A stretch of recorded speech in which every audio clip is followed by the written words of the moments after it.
There's no one here that cannot close his or her eyes. And if your daughter is in New York City, she's right in front of you and you're embracing her, you feel the touch of her hands and her hair. It's simple heart sense. He's shaking hands with this judge in his imagination. He feels the touch of the hand, he hears the voice, congratulations, and all the things going with it. He flashed the movie in his mind, knowing that all the power of God would flow through that image in his mind. Thought of freedom, thought upon thought, a thought of freedom, a picture of freedom, the image of freedom, and the mood of freedom. Thought upon thought, image upon image, mood upon mood, passes from thought and picture to function and fact. His thought of freedom, his image of freedom, gradually sinks into his subconscious mind. It has to, by repetition. And then the subconscious is compulsive. He's compelled to freedom. Yeah. In other words, you can overcome any destructive habit in the world by that simple law. Utterly simple, beyond words. That is, your Bible tells you, keep your lights burning and your loins girded. The wedding feast is your mental and emotional union with your freedom and peace of mind. The return of the Lord is the response of my subconscious mind to my conscious thinking and image of it. Yes. And now keep your lights burning in the Bible means let your sense perception be keen. Learn to know the laws of life. Be on the beam, be aware of the truth. And your loins girded, meaning know the creative law of your mind. Then the Lord of the law will always respond.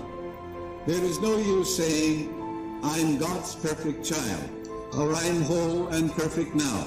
If you believe that there is a germ or a cancer or something out there that can kill you or can destroy you, there must be no verbalisms. In prayer, you give no power to any external thing, germ or the atmosphere or stars or jinx or anything in the world. The minute you do, you cease to be a scientific thinker. You're double-minded, unstable in all your ways.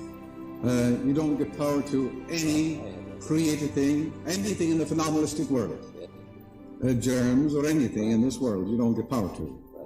You give power to the Creator. When a man gets cancer, fear seizes him. When he says, I'm finished, I'm done for, he's through. It's only a manifestation of fear. All he has to do is change his mind and he changes his body. Fear is man's greatest curse. Quimby in 1847, he said, I take a man from the street.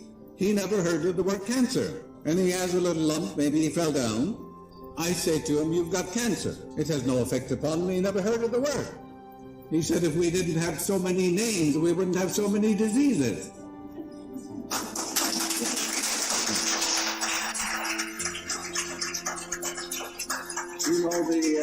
The doctor went into Mrs. Moriarty's home, and he examined her husband. He said, I'm sorry, Mrs. Moriarty, your husband is dead. Immediately he got up in bed, he said, indeed that I'm not dead. And she said, shut up, the doctor knows best. Sie sagte, brauche ich wohl nicht zu übersetzen, sie sagte, halt's Maul, der Doktor weiß es besser.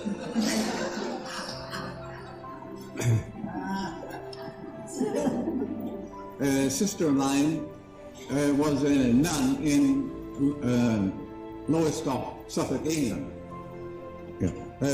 She's now in the next dimension. Very religious. Very religious. She was conducting a pilgrimage to Lourdes. I have seen people healed at Buddhistic shrines. They offer oranges and money to a statue. In talking to them, they have had remarkable, miraculous healings. The same has happened in Buddhistic shrines. They never heard of Jesus or Mary or Joseph or Buddha or any. They're healed by their expectancy and their belief. Their imagination is fired. They're full of expectancy. They have blind belief, and the subconscious heals them. Their own subconscious is the only healer in the world. Nobody heals you. the surgeon removes a block tumor. He said nature will heal you. The psychologist, Freitag, will try and get rid of guilt in your mind. When he does, immediately the healing power is released. Chiropractor tries to manipulate your neck to let the healing power flow through you. No one in all the world heals. The healing power of God is within you. He may use a different technique, a modus operandi. They're all tapping the one healing power.